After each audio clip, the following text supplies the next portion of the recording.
we've talked a lot about how we can help ourselves, right? So how can friends and family, like how can we be an ally, or how can we be more understanding? Yep. How can we help someone who is going through like a tough period of time? Like high chance, like I've had friends who are in not a good state for a prolonged extended period of time, and one by one people sometimes do walk away because like you don't know what to do, right? So as friends, how can we help? Okay, so I would say firstly it would be we need to empathize. Okay. And empathy is basically understanding how someone else feels, right? Then if let's say someone would ask me a question of how can you understand someone else feels if you never went through the same thing before? So you don't really need to go through the same thing, you know, to empathize with someone, right? And that's what empathy is all about. It's a case of, if let's say you see someone who just tripped and fell, you probably tripped and fell before, so you will know, oh, that must be painful, right? Correct? And then you're like, wow, that must be painful, you know, wow, you know, how are you okay? You know, you want to have a seat first, how are you doing? Or if let's say if you're still young, maybe you have not experienced death amongst your circle of your family or friends, right? You may not know how to deal with that, but just because someone says that they have dealt with death doesn't mean you're not able to empathize with them. You're able to think, right, what if someone close to me passes on? How would I feel? And that itself is already you trying to empathize with the other person about this similar situation. If it happens to me, how would I feel? I would be devastated, right? And that's exactly and a lot of times when friends or people close to us come to us and share with us issues that are going through, we always put on our problem solving hat, right? And then we want to solve the problem. Oh, you should do this, you should do that. And that comes back to my earlier point, right? I say, like, we live in a society of quick fixes. We feel that, oh, what our friend wants is just a solution to the problem.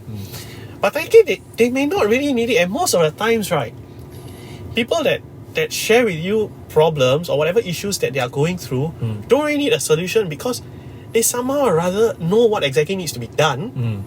Maybe not at that point of time, but they just need someone just to listen. And a lot of times, right, it's a lot harder to listen, right? We always want to chime in and we want to say, oh, whatever someone say, oh, this is what you should do. You know, this is what you can do. But if I can just challenge anyone watching, right, it's just like if someone were to come to you with an issue, right, and they might be just pouring out their entire soul to you, it's just be there, just listen, actively listen. Not you there, just there, but then you thinking what to eat for dinner. Right? It's like, wow, sian, like why am I when is she going to stop, or when is he going to stop, you know, like, but this problem is so easy, right? Just do this, then done already, right? So it's like, just actively listen and just be there for the person, right? And I'll avoid saying things like, oh, don't worry, everything will be alright. Like, it's like it just comes off, right? It's like a book, right, that we have, like, oh, what is this? What is this inspirational quote that we can come up with today? You're going through issue, here you go, everything will be alright, don't worry. You know, there's a silver lining. So it's like, if they wanted it, they can go on Instagram, they can go and see inspirational quotes or on the website or something, right? So it's a case of, I think it's fundamental to also realize, right, that human beings aren't light switches. I cannot expect you to go through something stressful or a stressful situation, or you may be feeling an intense emotion. Like, you know, sometimes I'm not sure whether you have noticed, but sometimes you can see kids in the malls, right, who are like throwing temper tantrums, right, and then the parents will tell you, stop now. You know, you come home, you're going to get it. You know, you better stop now. Can you stop crying? So if I ask you, right, if let's say you just went through a stressful situation and you're crying your balls out and your eyeballs out, and then someone comes and tell you, hey, stop crying, don't don't worry, you'll be okay. You'll be like, what? Like, why would you even say it? As in, so it's like a light switch, right? You cannot expect someone from being sad suddenly switch the switch back, and then you suddenly become happy. Cannot. We are not built that way. You know, it's about, if you're sad, then let me be there for you. And then once after that, then once you're in a much calmer state, then we can talk things. And then, you know, it's some people say that, you know, it's good to just ask your friend whether are you looking to solve the problem, or are you just looking for someone to listen, so that you can decide straight off the bat that, okay, the person just wants to sound. But for me personally, I feel it's a bit too direct. Because the person is like, well, what is going on, right? So it's, avoid telling people to look on the bright side and stuff like that. Just be there to listen and find out what exactly they need, what exactly they're going through. Sometimes, most of the time, they don't really need any help. You know, they just want someone, a listening ear to listen to. I think that's the least that we can do. And it's always a case, right? Like, if let's say you are going through something tough, and you're going to a friend, you're reaching out to a friend, for example, just picture, if your friend were to say all those things, right, that you think that you don't want your friend to say, you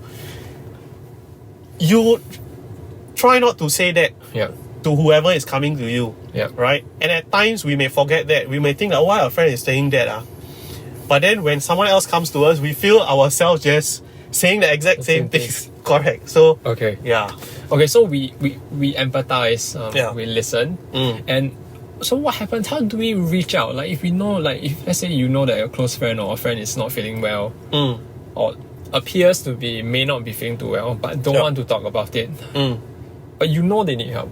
Okay. In those situations, what can we do? Okay.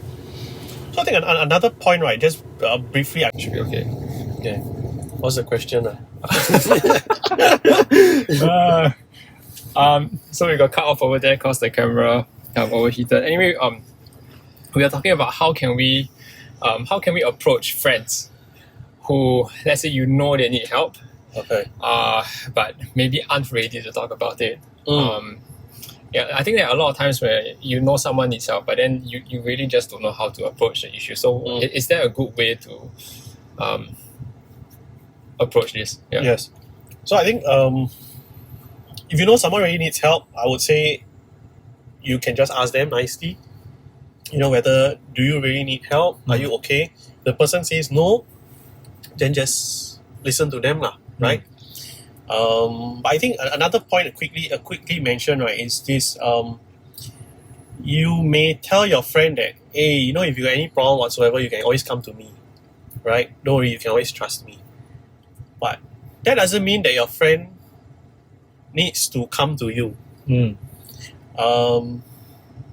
Right? And then you get worked up about it because, I think my friend is going through issues, but my friend don't want to share with me. Okay. You know, then it's like, means my friend don't trust me. Then end up it's an issue that your friend is going through, but you make it about yourself. Correct. And then it defeats the entire purpose. And it's probably why your friend will come to you. Correct? So it's when you tell someone that, you know, you can always come to them with any issues, you are literally just leaving the door open, right? For if and when they decide to walk through. If they don't, then they don't. Okay. Right? But just leave the door open, right? As Bruno Mars says. But anyway, another point is, if let's say you feel that someone is a threat to both themselves, to others, and you feel they may end up breaking the law or something, then you can always reach out to one of the hotlines. You know, I think you got your national care hotline and things like that, where you feel that someone might end up harming themselves or others, and you really want to protect your friend. So it's about let your friend know that, you know, like, okay, are you going through issues? Your friend says no issues, you know, you probably say, it's probably you can encourage them to go and talk to someone they actually trust if they don't want to come to you, you know. So you could probably even give them certain hotlines, Okay. certain phone numbers that you know are managed by counselors or therapists who would be able to help them, Yep. and let them go and take that step themselves. Okay. Yeah. Okay. Can. Yeah. So I think it's one of those things where it's quite touchy, right? The subject. Like sometimes you also do not approach it because not every day you encounter such thing. It's kind of like going back to social skills 101, right? Like maybe making a friend, we've practiced it more than enough. But when a friend is in need of help, sometimes you don't know whether you should approach or not approach. So what you're saying is let's keep the door open and don't take it personally whether or not your friend comes to you. Correct. But is it okay to check back from time to time, like voluntarily check back from time to time, or should you give them the space? No, of course. Check. You can always check in with them. Just drop them a text, and then sometimes it's not going to take that much of your time, right? It's just like 3 seconds. You type a message. Yeah. And then you just like, hey, how you doing? Want to know, like, if let's say you really are tight for, you really got no time, maybe you cannot even meet up for coffee or whatsoever. It's just a case of just, hey, like, how are you feeling? Maybe if you feel like, sometimes when people tell you, hey, how's your day?